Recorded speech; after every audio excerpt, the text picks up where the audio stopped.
Olha só, gente. Moraes deve estar gelando uma hora dessas, porque o cara da Agência de Desenvolvimento Internacional do ZEWA, a USAID, acaba de botar a cara do ministro em um fluxograma e expor de vez a fraude que aconteceu no Brasil. Foram milhões da USAID, interferência externa comprovada, censura em massa, agências de fact-checking envolvidas, hacker antes, durante e depois das eleições no sistema do TSE, Tribunal Superior Eleitoral, e diversos outros escândalos.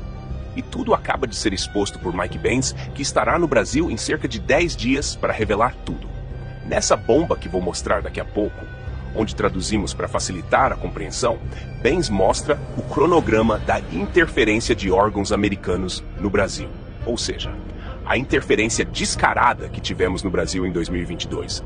E vou mostrar, com as palavras do próprio Barroso, que ele pediu apoio ao ZEWA para evitar o que eles chamam de golpe de Estado nas eleições de 22. Pois, na verdade, minha gente, o golpe foi dado por eles mesmos e Mike Benz acabou de expor tudo isso. Se você que está me ouvindo ainda acha que essa gente joga limpo durante as eleições com essas caixas mágicas, que eles não querem voto impresso de jeito nenhum, então você é o otário perfeito pro sistema. Já aperte no like e repassa esse vídeo para todas as tias e tios do Zap que você conhece. Coloca o link desse vídeo em seus principais grupos do Zap. O Brasil precisa saber o que aconteceu naquele fatídico 2022, pois a velha mídia não vai mostrar jamais isso aqui em rede nacional.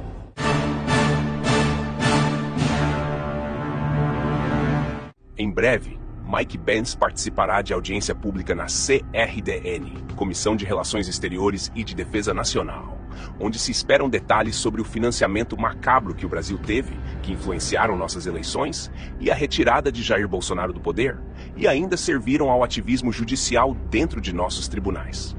Essa audiência pública, que ocorrerá em pouco mais de 10 dias, contará com a presença do ex-funcionário da Agência de Desenvolvimento Internacional do ZEWA em assuntos internos do Brasil. O cara que sabe tudo o que estava acontecendo contra o Brasil e decidiu abrir a boca. Se você ainda não conhece essa tal USAID, ela foi criada em 3 de novembro de 1961 pelo então presidente John Kennedy. A USAID é uma das maiores agências oficiais de ajuda humanitária do mundo. Com um orçamento anual na casa dos 50 bilhões de dólares, a agência financiava pessoas, programas e organizações não governamentais em mais de 100 países da África, Ásia, América Latina, Oriente Médio e Europa Oriental. Segundo o deputado federal Sóstenes Cavalcante, recentes denúncias sobre a atuação da USAID no Brasil suscitam preocupações acerca da nossa soberania nacional e integridade de nossos processos democráticos, assinalou. Entre 2023 e 2024, a USAID destinou, de acordo com o deputado, aproximadamente 44,8 milhões de dólares, cerca de 267 milhões de reais, apenas para organizações não governamentais, ONGs brasileiras. Fique agora com o vídeo do Mike Benz que traduzimos, onde ele expõe de uma vez por todas como Alexandre de Moraes e seus cúmplices agiram para interferir nas eleições de 2022. Como vocês podem imaginar, em uma área muito grande, a propagação parece muito enorme. Eu vou te dar você sabe, tipo uma coisa breve. Por exemplo, o que aconteceu no Brasil por causa deles? Eles saltaram em cima dele como um bando de abutres. Estas são entidades financiadas pelo governo do ZEWA. Agora, o vermelho é o financiamento e o verde refere-se ao seu trabalho intermediário direto. Então você tem o Departamento de Estado do ZEWA, que tem a nossa diplomacia aberta. Você tem a CIA, que é responsável pela nossa diplomacia secreta, e você tem a USAID, que é uma espécie de entidade que abrange ambos, no sentido de que é oficialmente pública, no sentido de que é uma agência do governo dos NGOs, ao contrário da Frente Democrática Nacional, que também foi criada pela CIA, mas não é a verdadeira CIA. Na verdade, é uma coisa independente que nós criamos, mas o mundo comprou. Então vivemos com as consequências da ignorância deles. Mas, essencialmente, a USAID e o National Endowment for Democracy criaram um programa chamado CETS, o Centro de Excelência e Fortalecimento do Processo Político. Para permitir que outros países aprovem leis de censura, eles recebem 150 milhões de dólares por ano do Departamento de Estado, sendo 20 milhões dedicados ao Brasil. Agora o CEPS é do National Endowment for Democracy, do NDI, que é o ramo do Comitê Nacional Democrata, do IRI, que é o ramo do RNC da CIA, e há uma coisa chamada IFES, a Fundação Internacional de Manipulação Eleitoral, o Sistema Eleitoral.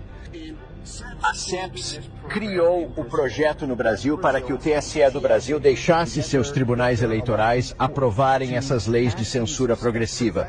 Isso começou quando eles desceram sobre eles em 2018. O Conselho Atlântico, composto por 7 diretores da CIA, juntamente com o Centro Wilson e Endowment Carnegie para a Paz, recebem financiamento anual do Pentágono, Departamento de Estado e National Endowment for Democracy.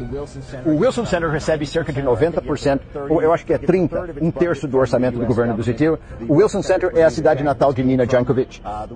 O Wilson Center também abriga um arquivo incrível da CIA, e eu realmente extraio o início da guerra política organizada no final da apresentação de slides. Na verdade, isso vem dos arquivos da CIA do Wilson Center, o Carnegie Endowment for International Peace, que foi administrado por um homem chamado Bill Burns entre 2014 e 2021. Bill Burns saiu em 2021 e agora é diretor da CIA Medium, financiada pelo Departamento de Estado dos DEOA e que recebeu subsídios da DARPA. O ponteiro tem cerca de, 5 diferentes, você sabe, isso é a rede internacional de verificação de fatos, a rede independente de verificação de fatos, que acontece ter cerca de 35 subsídios do Departamento de Estado, totalmente direcionados ao contrário por toda a rede. Só abrindo um parêntese aqui, meus amigos, sobre essa agência Pointer, financiada pela USAID, olha o que ela noticiou contra Jair Bolsonaro. Em 2022, a máquina de desinformação de Bolsonaro desafia um número crescente de céticos. Há uma demanda reprimida por políticas públicas baseadas em fatos por parte de brasileiros cansados de extremistas, negacionistas da mudança climática e charlatanismo anticientífico. Vamos continuar acompanhando. Cada um trabalha em sinergia com o TSE. Eles realmente se reuniram com os funcionários, eles voaram para os Estados Unidos, eles foram ao Brasil para coordenar, eles realmente trabalharam formalmente com eles. O Atlantic Council, por exemplo, é uma das 67 instituições parceiras do TSE. Até a AAP faz parte da Emerson Brookings, realizou reuniões diretas com várias outras pessoas e, na verdade, realizou workshops de treinamento sobre como manter-se informado sobre os desafios da desinformação para além de 2018. Enquanto isso, foi, na verdade, a filial da coalizão do National Endowment for Democracy que deu a Lula. A AFL costumava ser conhecida como AFL-CA na década de 1960 porque era tão profundamente infiltrada pela CIA. De alguma forma, a direita populista esqueceu essa história. Mas o NED tem 4 ramos. Um deles é NDE e ERIE e o outro é chamado C-Payment. É o centro da empresa privada internacional. É a Câmara de Comércio, é a grande divisão de negócios da CIA. A quarta força central é o Centro de Solidariedade, nomeado em homenagem ao trabalho da CIA no movimento de solidariedade. Espero que a Polônia seja um país livre. Eu não sou. Se não nos tivessem feito isto, não tenho a certeza do que teria sido um problema. Mas eles fazem isso conosco. Portanto, precisamos de entender tudo isso. Assim, sua quarta entidade é chamada Centro de Solidariedade.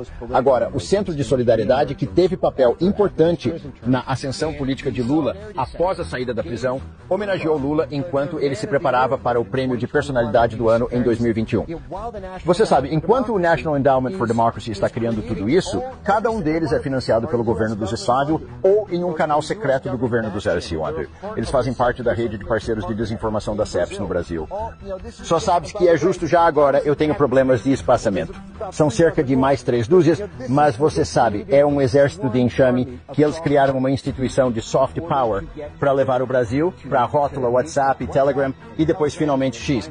Na verdade, o National Endowment for Democracy, um homem chamado Dean Jackson até escreveu uma coluna há 1 mês e meio, onde ele disse que o país de Elon Musk e Moxie, que é a CIA criada pelo diretor da CIA, ele escreveu a carta dizendo que Elon Musk agora é uma ameaça maior do que Putin ou ela, porque é uma ameaça mais imediata, e ele é um alvo mais pegajoso por causa de seus laços com o establishment de defesa dos news através da SpaceX e do papel da Tesla e da Revolução Verde. Portanto, precisamos realmente elevar a ameaça que o Elon representa, porque não fizemos o suficiente para detê-lo. Agora, esta é a mesma organização, novamente, que recebe todo o seu orçamento dos Estados Unidos através do Departamento de Estado do Exército, que foi criado pela CIA. Com a aprovação do Comitê de Inteligência do Senado, é efetivamente uma licença para contactar secretamente com a CIA. Então, tudo o que aconteceu no Brasil, eles construíram algumas dessas coisas. Agora, olhe para estes, e há cerca de 1 dúzia do lado americano. Eu estou a tentar colocar uma bandeira aqui novamente. Estas parecem entidades brasileiras na Austrália. Estes parecem endógenos na Austrália. Será uma universidade australiana, um jornal australiano, mas eles recebem dinheiro de programas do governo australiano. Eles estão sendo guiados pelos esforços diplomáticos dos ex-seus para realizar reformas judiciais no país e criar capacidade para censurar a ascensão de movimentos políticos. Gostaria de pedir desculpas, se tivesse tempo. Um momento, por favor, uma última coisa. Então, eu tenho este documento. Agora vem a parte mais arrepiante. De acordo com documentos revelados por Banks, o próprio ministro Barroso teria pedido apoio internacional aos Israel para evitar o que chamavam de golpe de Estado no Brasil. Tivemos um decisivo apoio dos Estados Unidos à institucionalidade e à democracia brasileira em momentos de sobressalto. Eu mesmo, como presidente do Tribunal Superior Eleitoral, estive com o encarregado de negócios americanos. Tive muitas vezes, mas em 3 vezes eu pedi declarações dos Estados Unidos de apoio à democracia brasileira, uma delas no próprio Departamento de Estado, e acho que isso teve algum papel, porque os militares brasileiros não gostam de se indispor com os Estados Unidos, porque é aqui que obtêm os seus cursos e os seus equipamentos. Agora vem a parte mais arrepiante. De acordo com documentos revelados por Banks, o próprio ministro Barroso teria pedido apoio internacional aos Israel para evitar o que chamavam de golpe de Estado no Brasil. Mas o que se desenha agora, segundo o ex-agente americano, é justamente o contrário. O verdadeiro golpe teria sido aplicado contra o povo brasileiro, contra a soberania nacional e contra o resultado legítimo das urnas. Mike Banks mostra, em detalhes, como órgãos norte-americanos participaram diretamente do processo eleitoral brasileiro, fornecendo apoio técnico, financeiro e estratégico para entidades alinhadas a um só lado do espectro político. Um teatro bem ensaiado, onde a liberdade de expressão foi amordaçada e a democracia virou refém de narrativas manipuladas. Tudo com selo de ajuda internacional. Isso, minha gente, é gravíssimo. E enquanto a grande mídia segue de olhos fechados, é nas redes sociais que a verdade começa a vazar como um tsunami. O fato é que Mike Banks não veio com achismos. Ele traz cronogramas, conexões e toda a engenharia por trás da chamada interferência disfarçada. Segundo ele, tudo começou muito antes da eleição, com um planejamento coordenado envolvendo a USAID, o Departamento de Estado de Israel, empresas de tecnologia e ONGs brasileiras. Tudo supostamente para proteger a democracia, mas que, no fim das contas, serviu para blindar um único resultado eleitoral: a retirada de Bolsonaro e a entronização do descondenado novamente no poder. É o tipo de denúncia que faria qualquer país minimamente sério abrir uma investigação federal urgente, colocar ministros na berlinda e exigir respostas do mais alto escalão. Mas por aqui, silêncio sepulcral. Eles sabem que se essa história pegar, o sistema desmorona. Por isso, é fundamental que você faça a sua parte agora. Espalhe esse vídeo como se não houvesse amanhã. Manda para todos os grupos do Zap, marca os amigos, compartilha nas redes, deixa sua opinião, pois gosto de ver o seu comentário, que é muito importante para nós. Tudo isso que você faz é importante, porque só a verdade liberta, e só com a pressão do povo esse sistema vai ruir. Acorda, Brasil. A casa tá caindo, e dessa vez não tem como tapar o sol com a toga. Até a próxima, e que viva Cristo Rei.